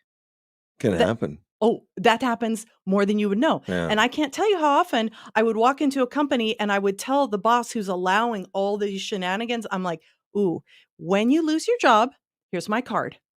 Okay. And I'm telling you, That, So getting back to the original, what would you recommend to somebody that's going to make it a career?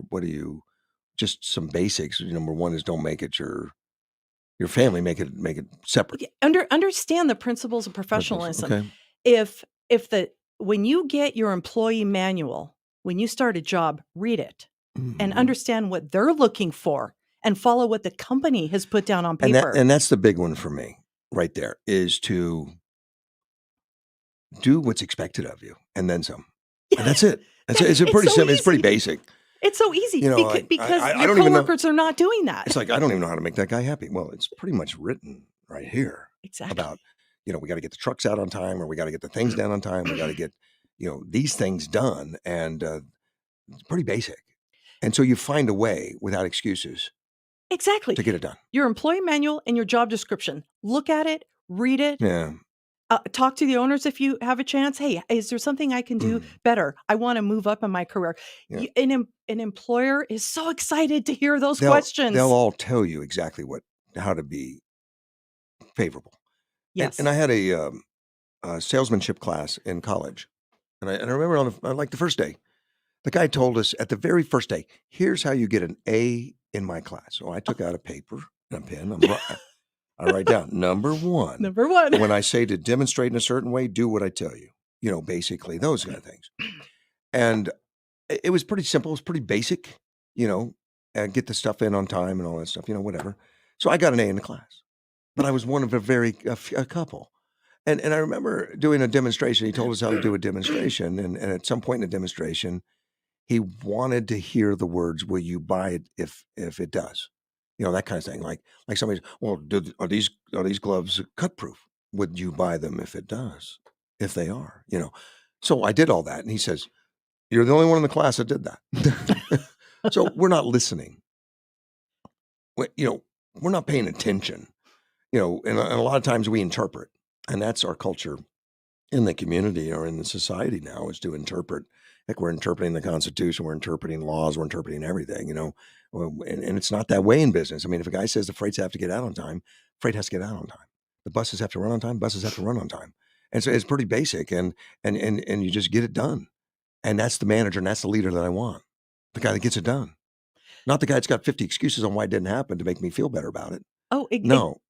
Exactly. And that's why I talk about the workplace liability effect, is that people will look around them and they're like, oh, they're not doing it. Oh, they're on their cell phone. Oh, they took a long lunch. I'm going to do that too. All you have to do is the opposite of that to stand out to an employer. Yeah. That's all. That's all. Real simple. you may be alone in the lunchroom sitting by yourself, but well, it doesn't matter. You're the one who's going to have the job on Monday when everybody else has been laid off. But I think in the long run, it attracts other people to you because you're a go-to person. Yeah. If they need to know something, whether you're in the manager or just in the office, it's going to be, Roberta knows. Let me go ask her.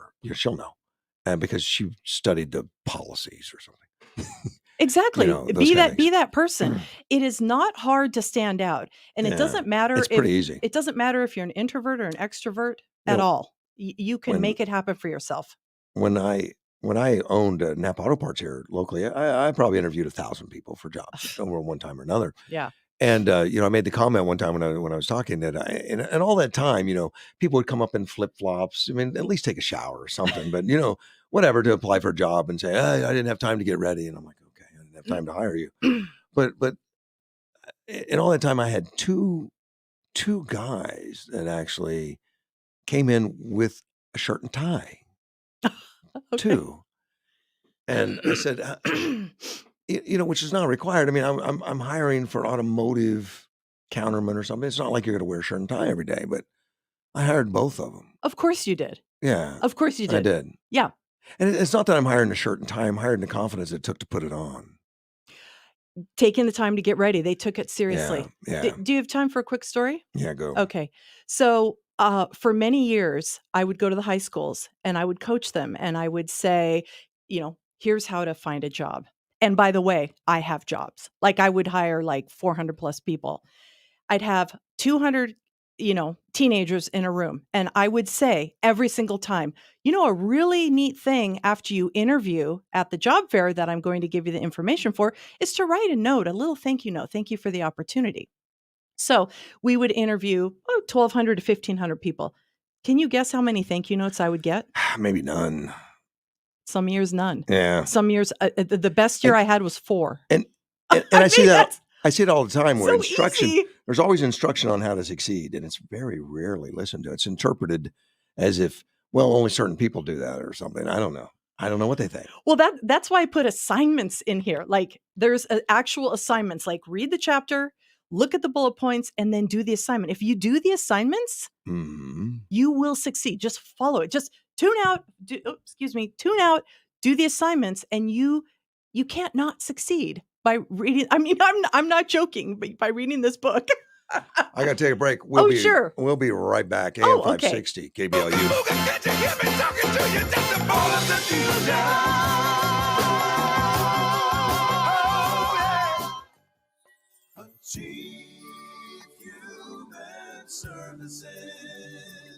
Unique individuals, empowering solutions. Every day, businesses throughout Yuma are sending their old electronics to the landfill. Achieve Employment Opportunities for People with Disabilities now offers electronic recycling at their center, 3220D East 40th Street in Yuma. Here's a few items that you can recycle: monitors, laptops, computers, fax and copy machines, along with paper products and more. For pickup of your electronics for recycling, call Achieve Human Services at 341-4131. Achieve Human Services, 341-4131. Achieve Human Services. Unique individuals, empowering solutions. Hi, Jill. How's your father doing in hospice? Oh, not good, Susan. Not good at all. His nurse hasn't seen him in over a week, and she said she'll visit him when she gets a chance. Have you called Hospice of Yuma, the community nonprofit hospice provider? They have the lowest patient-to-nurse ratio in our area. Does their nonprofit status really make a difference? Yes, Jill, it really does. Their priority is on caring for the patient, not on increasing profitability. Let's call them and get your father what he deserves. Hospice of Yuma, nonprofit hospice care. There is a difference. Are you struggling to find quality employees? Tired of placing the same old Sunday classifieds or getting lost in the online job boards and getting the same results? Then you need to call us today at 344-4980 and put radio to work for you. It's fast. Place an ad today and have it on air tomorrow. Whether you're looking for hourly workers or to fill highly specified job descriptions, placing an ad on radio will help you fill these positions quickly. Call 344-4980 today and put radio recruitment to work for you. Do you have slips, drips, or funny shifts? Come see my dad, Matt, at Team Ramco Transmission. We have been a family-owned and operated business for over 25 years. We believe in honesty, professionalism, and supporting our troops. You can find us at 4701 East Gila Ridge Road, right off the interstate. So when old dependable is not so dependable, come see my family at Team Ramco Transmission. You can find us on Gila Ridge between Araby and 3E. So come in or give us a call, 928-344-5360. Ed Whitehead's Tire Pros have been serving Arizona for over 20 years. Dune season is here, so ask about specialty tires for your toys. We also do alignments, brakes, oil changes, AC work, inspections, preventive maintenance, and more. Get your tires at any of our 4 Ed Whitehead's Tire Pros locations. Or use the Tire Finder online at edwhiteheadstirepros.com. Choose the perfect tire and make your appointment today. We also have free pickup and drop-off for your hassle-free experience guaranteed. Ed Whitehead's Tire Pros. Yeah, we got tires for that. The Border Report brought to you by RV World, located on Gila Ridge Road. Exit Interstate 8 on Araby Road, then head west on Gila Ridge about a quarter mile. RV World, Yuma's premier recreational vehicle dealer since 1991, offering a large selection of new and used RVs. And here are the latest wait times for passenger vehicles in the standard lanes. At our selected ports of entry right now, you'll wait about 20 minutes with 2 lanes open at Algodones. Update pending at Calexico East. At Calexico West, it's an hour. 7 lanes open. San Luis, 2-hour wait. 2 lanes open. Get updated border reports anytime at yumadailynews.com.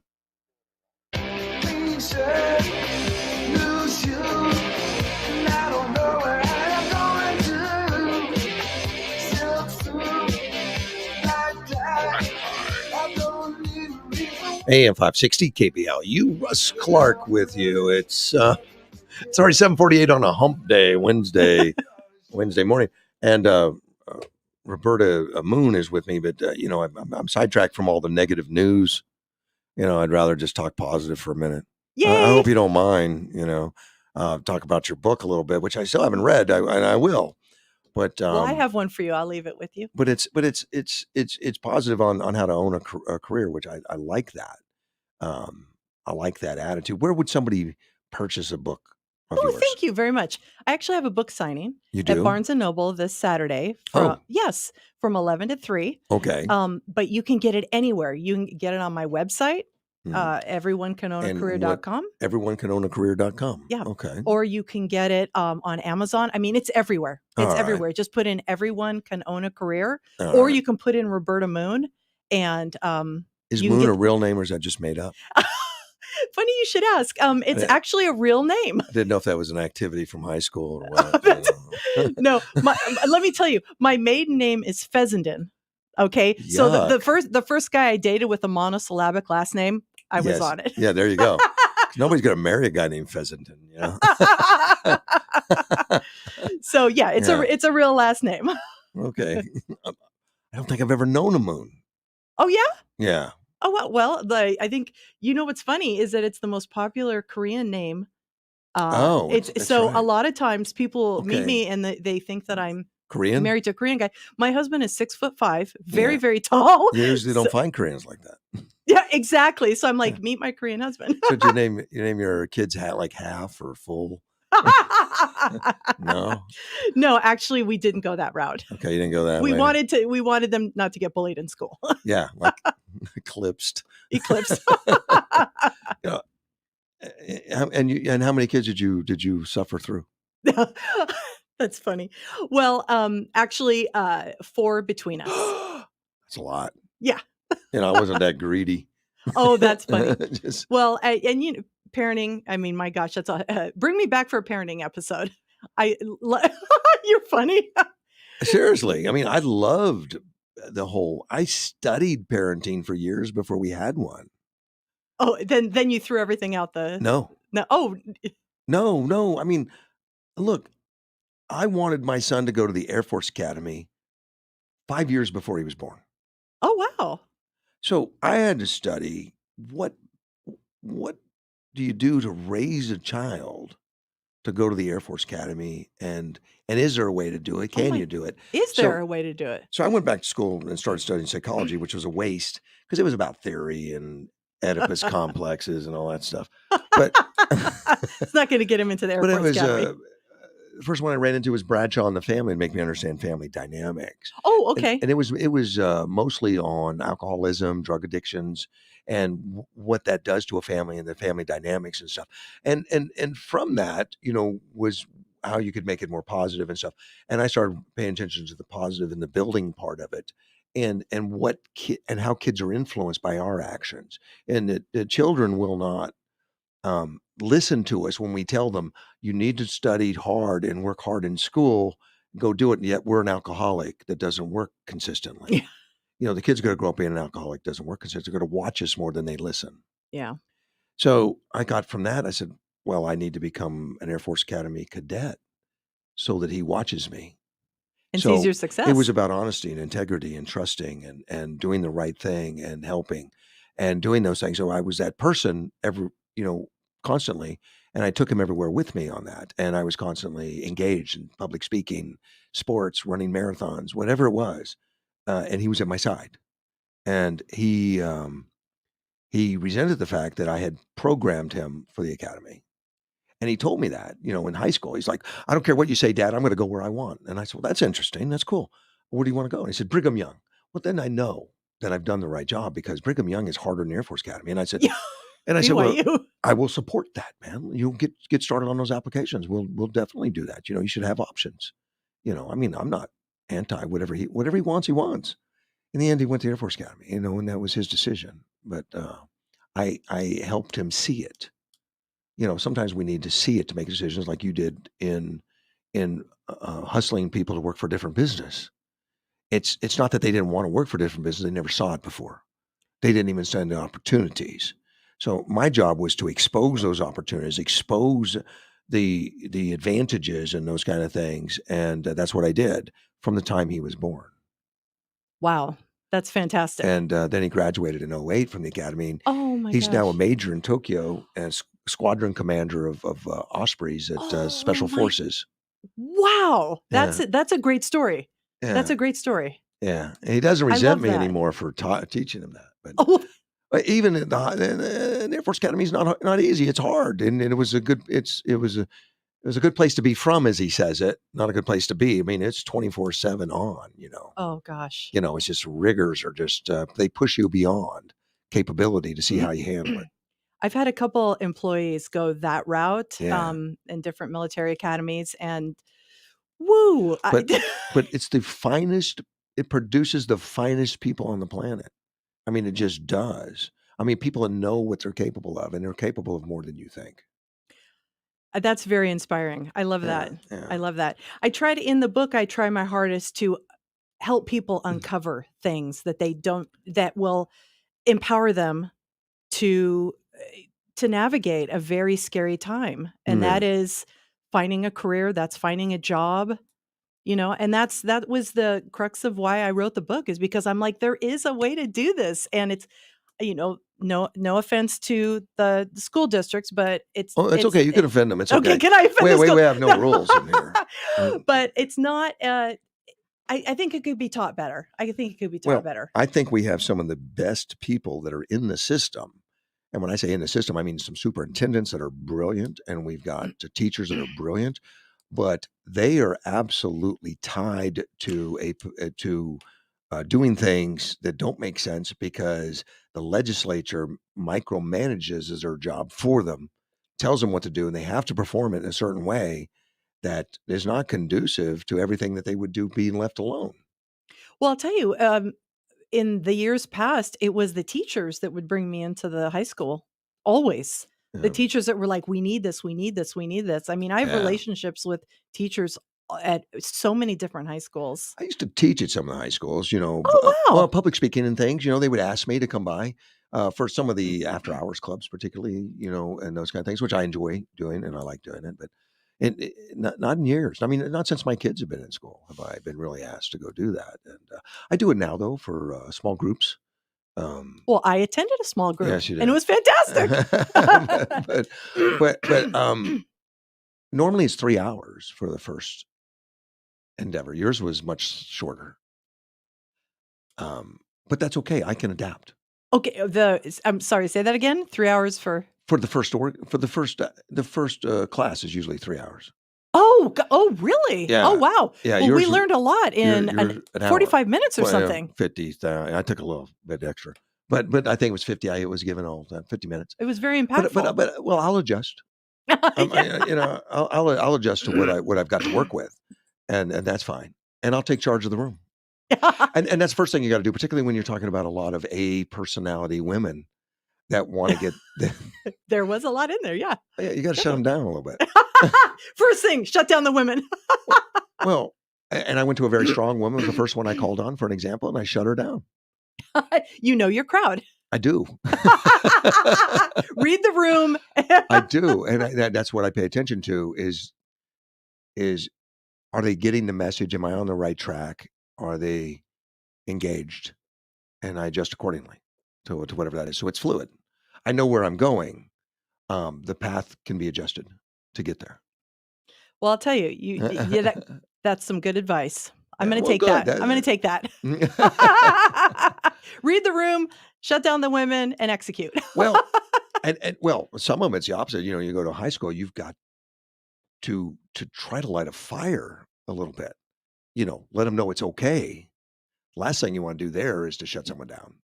Well, I'll tell you, I would have I'd have hundreds of juniors and seniors in front of me, staring. And the first thing I'd say is, I'm the area's largest employer of teenagers. Woo! Everybody got quiet. Everybody got quiet because they were like, she's the one that, them, yeah, exactly. So that was they don't very want to helpful. screw up. Yeah, that was very helpful. And you learn early in high school not to raise your hand. Yeah, exactly. Nothing good ever happens. And if you're going to teach them, I mean, really teach them, you got to break that. Yeah. Of course, the teachers have to maintain control, and sometimes they don't know how to shut down and manage the control. Yeah. I mean, you got to light a fire to get them moving, but then you got to know how to calm it. Well, it was funny because it'd be me there, and then all the teachers kind of watching the students. And one of the first things I do is I'd say, remember, I'm a local employer. So when I say put your cell phones in your pocket, I mean put your cell phones in your pocket. And that's and let probably me well tell understood. People. You got 15 seconds to tell me the website again so people can get the book. Thank you so much, Russ. Everyone can own a career.com.